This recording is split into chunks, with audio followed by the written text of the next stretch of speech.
Muraho neza, mbifurije umwaka mwiza twatangiye wa 2026 ariko nkwifuriza ikaze mu kiganiro cyacu baho neza twite ku buzima bwo mu mutwe. Uyu munsi murabibona ntabwo ndi muri studio nk'ibisanzwe. Uyu munsi turaganira ku muryango mwiza, umuryango nyarwanda, umuryango ufite ubuzima buzima.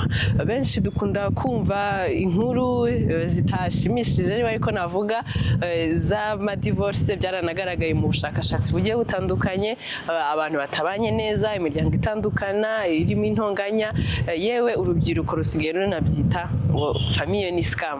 Uyu munsi rero biratandukanye, tugiye gusura umuryango utuye mu karere ka Nyarugenge i Nyamirambo, tusure umuryango mwiza, couple nziza ifite inkuru ishimishije numva ishobora no gufasha umwe cyangwa babiri mu badukurikiye.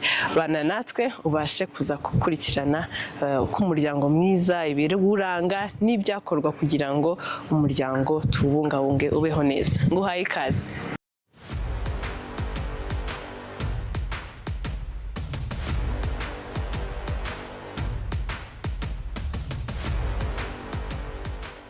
Mu kiganiro cy'uyu munsi tugiye kuganira na couple twasuye nk'uko twabivuze haruguru, bagiye kubanza batwibwire hanyuma dukomeze ikiganiro. Muri kumwe na Elisa Tugirumukiza, ni umuryango navuga ko turi couple nk'uko mubibona kuri kamera. Mbanje kwivuga ntanyumvishe, hanyuma nawe banza wivuge dusangire siko bimeze. Nitwa Fortune Uwizeyimana. Nkuko mubyumva ni couple ya Elisa na Fortune. Turi umuryango umaze imyaka 4. Ndajya nibeshya umbwire nta kibazo iyo tudasangiye mubizi se. Tumaze imyaka 4 twubatse. Imana yaduhaye umugisha y'umwana yitwa Elimo, umwana w'umuhungu yitwa Elimo Davison Mukiza. Urumva imyaka 4 ni myinshi, ariko nanone n'ibindi bitandukanye yagiye ikora muri iyo myaka yose. Urukundo rwagiye rukura.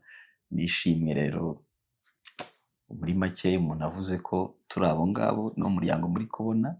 Ibindi turagenda dukomeza tubiganira hamwe kuri kamera. Siko bimeze cyane. Cyari ikindi ushaka kongeraho? Turabaramukije nyine abantu bose bari kutureba badukunda, batwitayeho, bakunze umuryango. Bless you. Dutangira ikiganiro rero, uyu munsi ngo tujye kuganira ku nsanganyamatsiko ivuga umuryango ufite ubuzima bwiza. Kuri mwebwe umuryango ufite ubuzima bwiza ni umuryango umeze ute? Urakoze. Twebwe nk'umuryango dufite nyine iyo shusho, dufite iyo shusho yo kumenya ngo umuryango mwiza cyangwa se umuryango tubona ko ufite ubuzima bwiza umeze gute. Abantu rero bashobora kudefinisa umuryango mu buryo bwinshi, ariko twebwe uyu munsi reka tuvuge ku muryango w'umupapa n'umumama cyangwa umugabo n'umugore mwaragize umugisha mukabona n'umwana. Ndatekereza ari uko twaba tuvuze umuryango mutoya, kuko nyuma yaho haza undi muryango munini. Ushobora kugira inshuti zikaba umuryango, ushobora kugira abavandimwe n'ubundi batante, ariko twereka tube tuvuze uwo mutoya uko tuwubona. Ntekereza ko nta muryango ubaho ngo tuvuge umuryango mwiza n'umuryango uri perfect, kuko kuba perfect ni ukuba nyine ibintu byose biri kugenda neza kandi tukiri mu isi. So ntekereza ko umuryango mwiza ni umuryango uhuza muri communication cyangwa se mu kuganira, bakagira ibintu byose bumvikanaho babanje kubivugaho, hanyuma nyuma y'ibyo ngibyo hakabaho kubahana. Kuko buriya umuryango, niba ndi umugore wowe uri umugabo, twarahuye twubaka urukundo rwacu turabanye, ariko iteka hari values cyangwa se imico umuryango ukwiye kugira. Kubahana ni ikintu cy'ingenzi. Mwaganiriye n'ibyo hari ibyo mutumvikanyeho, ese ngiye nakifata gute, nakitwara gute. Rero umuryango mwiza ntekereza ko ari icyo kintu gihusha ibyo bintu byose. Nongera akantu gato. Umuryango ubundi mu muryango iyo umugabo ahuye n'undi bakabyara, umuryango uba wuzuye. So rero ushingiye umuryango mwiza kuri gihe ushingiye ku rukundo nk'uko yarabivuze. Urukundo, kubahana, kuganira, gushyira hamwe, gutizanya imbaraga mu gihe cy'intege nkeya, abantu bakarushaho kumenyana uwo muryango, noneho bakanasenga bakubaha Imana kuko Imana niyo ibanza muri byose. Uwo muryango uba mwiza. Umuntu ashatse yavuze gutyo. Benshi muri iki gihe cyane cyane urubyiruko hari impungenge zo kubaka urugo bitewe n'amakuru bagenda bumva atandukanye, yaba mu bushakashatsi, yaba amakuru ku mbuga nkoranyambaga ndetse n'ahandi, yuko ibyo bakunze kwita ngo ubu mariage isigaye yarabaye scam, bitewe n'ayo makuru nyine atandukanye bagenda bumva. Ni iki rero mwasangiza abadukurikiye kuri ibyo, cyane cyane umuryango mwiza, kubumvisha ese umuryango ubanye neza ubaho, urashoboka kuwubaka? Ni iki mwabasangiza cyane cyane urubyiruko? Umuryango mwiza twatangiye tuvuga ko ushoboka. Icyo kibazo ni na cyiza, buriya ni ikibazo abantu benshi babaza, cyane cyane abajene bavuga ko ari scam nyine bitewe n'ibikomere ndetse n'ibyo bumvishe biri negative hanze no ku masocial media.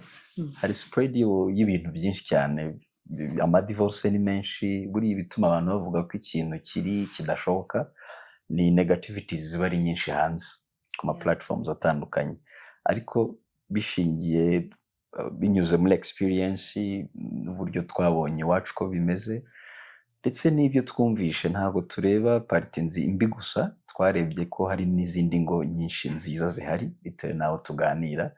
Ariko noneho duhereye iwacu hano, burya kubaka ni ukwiyemeza. Burya urugo ruba rwiza cyangwa umuryango uba mwiza, byose bipfira mu itangira. Iyo abantu batangiye bumva ko nyine gushaka hari ibindi ngiye kureba atari urukundo, wa muryango ugiye kubaka utubakiye ku rukundo, wa muryango ugiye kubaka utubakiye ku kwiyemeza. Kuko ushobora kuvuga ngo urakunze gusa n'undi nawe akakwikiza ati tugiye gushinga urugo, ariko nta kwiyemeza kuri hagati muri mwe. Abajene badukurikira, ibintu by'umuryango no kwiyemeza, ariko kwiyemeza gufatanya n'urukundo. Rero impamvu bavuga scam nyine twabisobanuye haruguru ko ari ibivugwa, ariko muri makeya kwiyemeza d'abord, urukundo rukaza. Umuryango mwiza urashoboka, nta scam nayo of course hari ibihari bisa nkabyo, ariko ikintu twe dushishikariza abantu ni ukwibutsa ko positivity irahari 100%. D'abord wowe winjira mu rukundo, wiyemeze, unamenya amakuru. Ubwo twe dufite n'ubuhamya burebure umuntu aba yashingiraho hafi hose. Buryo nibutse uko nagiye hano n'uburyo twahuye, ntabwo byari bube scam kuko hari amakuru menshi twari tuzi, natwe twabyumvaga nka scam nyine of course bitewe n'abaturanyi n'izo ntambara n'amadivorce menshi. Ariko twahagurutse tubwira abantu, tunashaka gukomeza ku emphasis nziza, kwibutsa abajene ko urugo rwiza rurashoboka. D'abord ukunda, wiyemeze, umenye amakuru. Nk'uko batubwira ngo amakuru ni ingenzi, buri ibintu by'urukundo nabyo no gukurikirana ukamenya amakuru. Umuntu nshatse ndamuzi, ese niba muzi ibintu ngiye kwiyemeza kwiyangaja birashoboka, ese ndakunze koko? Akenshi rero hari ibindi dukurikira by'amafaranga azashira, hari ibindi dukurikira famille ugiyemo ngo ni abantu runaka ni abangaba. Ibyo bintu rero iyo bikurikiye ukabibanza imbere y'urukundo no kwiyemeza, of course bizaba scam.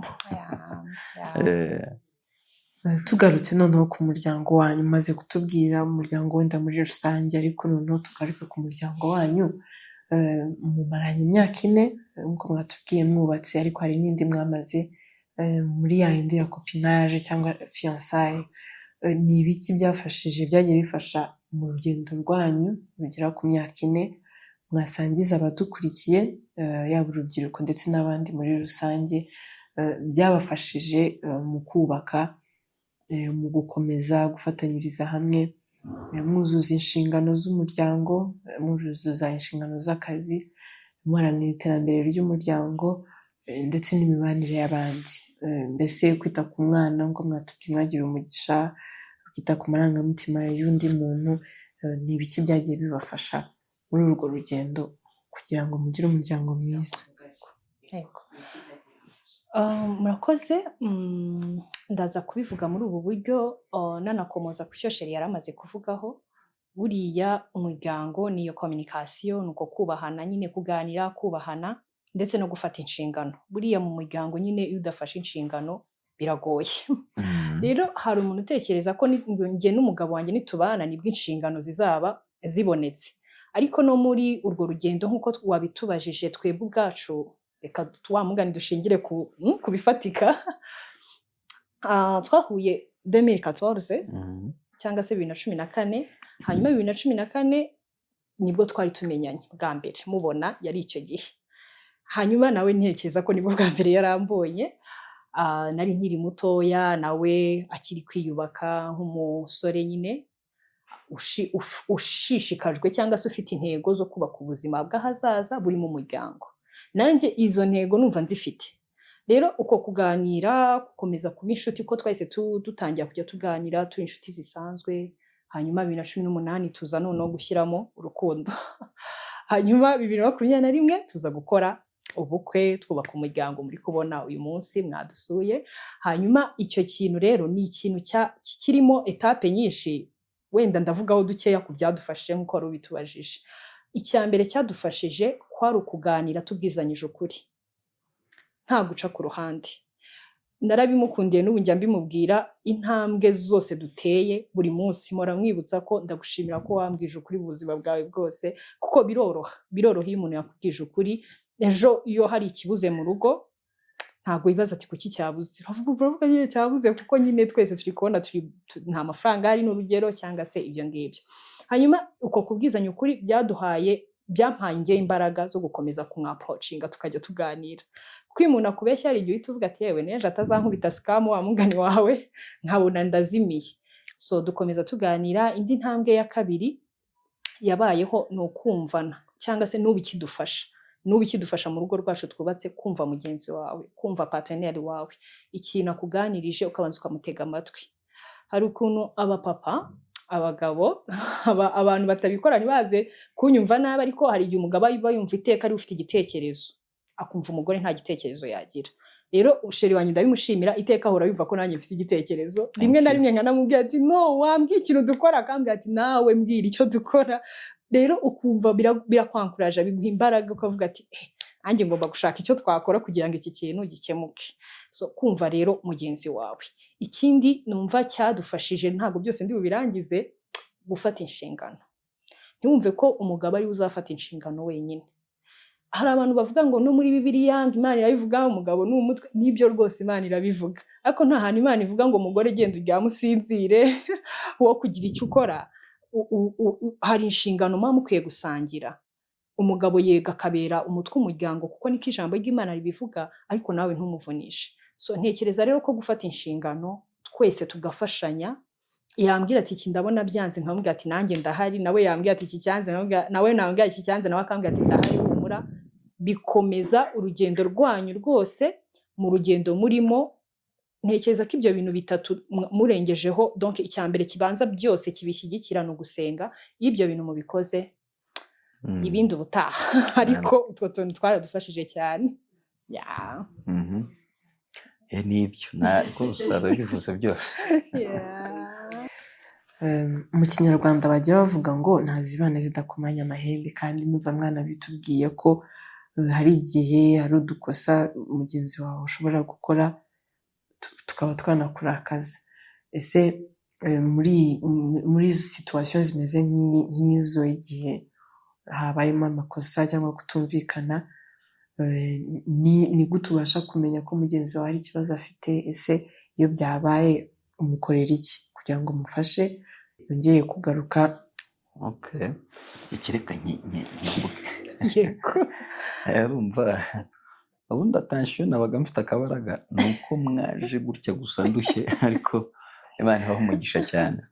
Ni ukuvuga ngo iki kintu ntago nakibagirwa. Buriya uyu mugore mubona, iyo ari akantu gatoya, uretse ko twenyine ntavuga burya ibintu byose ngo yivuge neza gusa, twebwe tujya tubihakana. Niyo ari n'ibishoboka umuntu ashobora kubivuga bitagenze neza, ariko njya nshima Imana ko muri iyo myaka, ndetse no muri fiança iyo myaka yose uko ingana yavuze, uyahora aseka. Biragoye rero kugira ngo upfe namushatse muzi anyway. Nanze rero kujya nkora ibishoboka byose kugira ngo nibura ayo menyo ye mpore nyabona. Rero buriya iyo ushatse umuntu nanone uzi ko hari kote iri strong afite, iri foke uyi maintaining. Ako gakote yaragafite kunezerwa, no mu rugo iwabo namusanze ari umwana unezerwa. Ndavuga nti rero uyu muntu ushatse umeze gutya, njye nari umurakare kuva cyane, navuga ndiseye cyane. Rero icyo kintu narakimaintaininze. Noneho rero amahoro meza ni uko iyo ushatse umuntu nk'uwo, njye wagize amahirwe, nta bibazo bikunda kuhaba, kuko n'utuntu tworoshye, iyo habaye akantu gatoya yibagirwa vuba kubera ko ahora aseka. Ntago nyine abantu nk'aba ngaba muri templates ntago babika ibibazo. Rero uretse ko nagize n'amahirwe nta bibazo by'iwacu utuntu n'utundi, ariko iyo habaye nk'akantu ko ndibuka hari igihe yigeze ankereza, mpora mbivuga kuko arabizi ko nkunda kwihuta.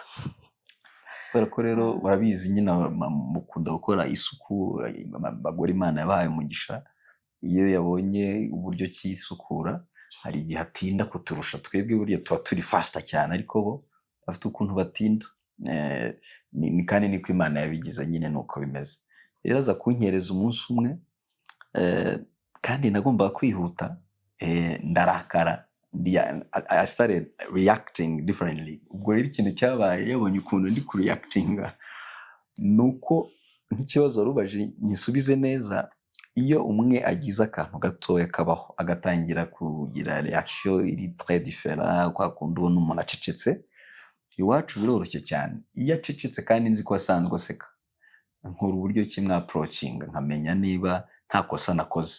Rero iyo ubundi kwa Fofi iyo yacecetse ni ikibazo nyine cyane, kamita amenya ko hari akantu kabaye either iwanjye cyangwa se ko tubana hano mu rugo, nkakurikirana nkamwegera. Nanjye ni nabwo buryo amarangamutima yacu tuyakurikirana. Nanjye iyo ncecetse bitandukanye n'ukuntu najyaga nitwara. Iyo nitwaye mu buryo buri très différent n'ukuntu nari nsanzwe mbaho, aranyegera akambaza biti ni ikihe kibazo. Nibwo buryo twe twumvana amarangamutima yacu. Iyo umuntu ari kureacting uburyo buri butandukanye n'uko yari asanzwe ariho, nk'uwo munsi ankereza naracecetse, sinahise mubwira, ariko yaranyegereye nyine nimugoroba tugiye kuryama. Kubera ko nacecetse bitandukanye n'ukuntu nari nsanzwe ncecetse, nitamubwiza ukuri, burya wanyereje urakabya cyane, ahita ati kabaye. Bitabyoroha rero. Urumva nibwo buryo twe dukontororamo amarangamutima yacu. Iyo hari akabazo kabaye turabimenya.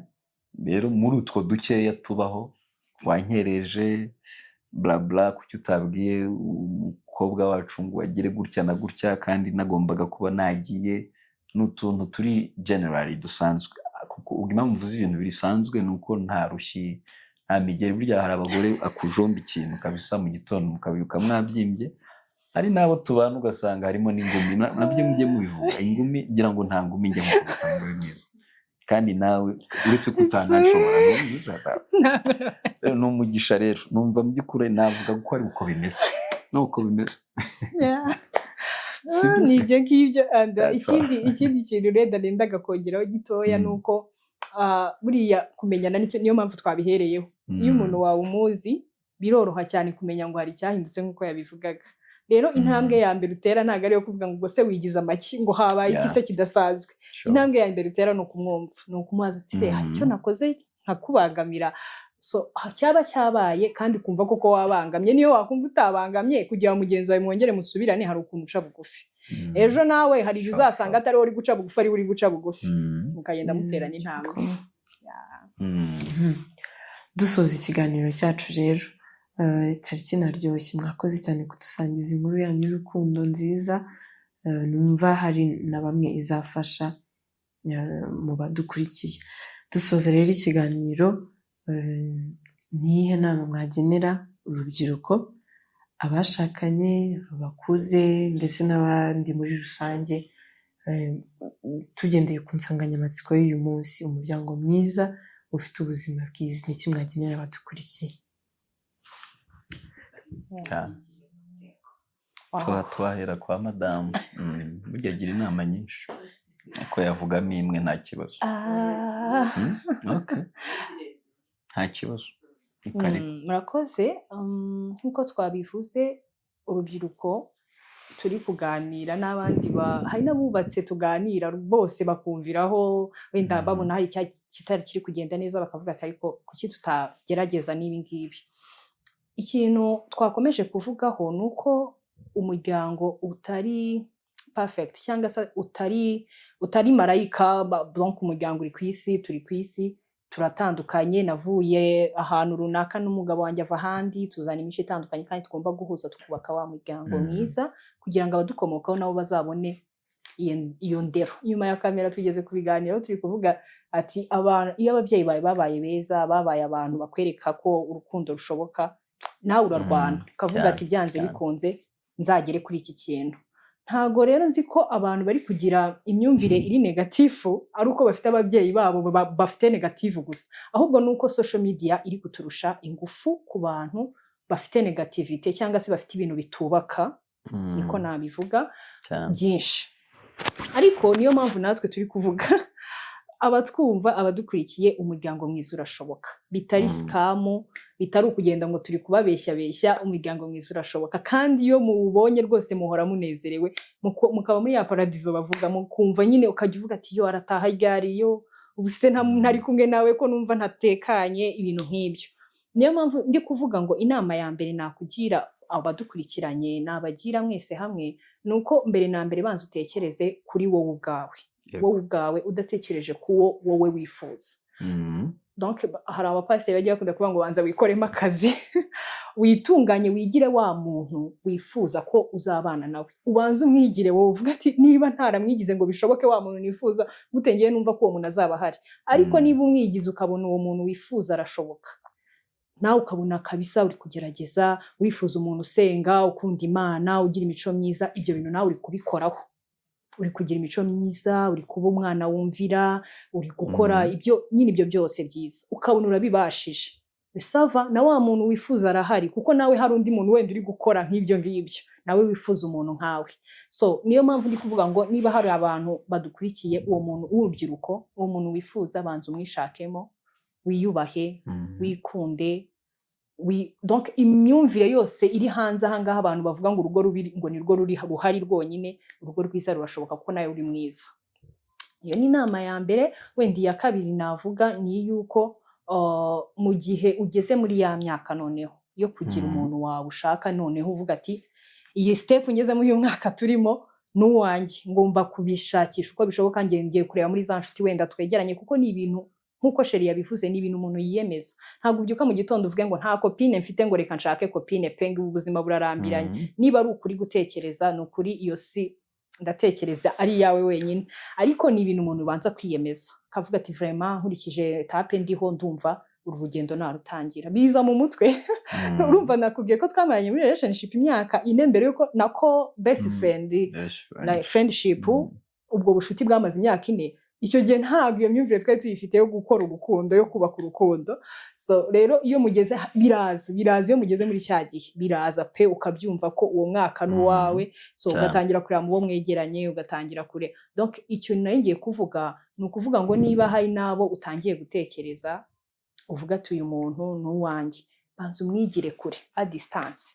Apana guhita, kuko Sheri yaza akabanza akambwira ati ndabona wazamviramo umugore, nari kwitwara mu buryo budasanzwe kugira ngo azampitemo, cyangwa se nyine niba nanjye nari mfite amarangamutima nzaguhitemo. Mwigire a distance, ubanza umumenye. Numara kumumenya utangire kugenda wa approaching. Hari umuntu uvuga ngo ko wigira a distance se ngo umubagahita bamugutwara, uwo ntabwo ari uwawe. Ntabwo ari uwawe, iri for yuko nyine wiha igihe, bihe time, wiha igihe, uwawe arahari. Umwigire nyine, wige kumumenya. Nawe wenda ntago abizi ko uri kumutekerezaho, nawe numwegera akavuga ati nanjye nk'umwanya umuhe, umuntu wawe aba ari uwawe. Ndumva ari ibyo nanze ko ukabaha indi nama, kuko abasore bakeneye kuyumva. Navuga ku giciro 4 gusa. Urubyiruko muri make kwihutira gufata imyanzuro ngo mugiye gushaka, bivuga ngo mwitondere ibyemezo mufata. Inundi nkabwira abantu bari muri fiançailles, babwira nti yewe bantu muri fiançailles, muganire ku buzima bwanyu bwose, menya umuryango w'umukobwa. Sinzobabwiye ko atari ngombwa ngo muhuriye ahantu muri rukanse gusa ati twebwe that's what matters.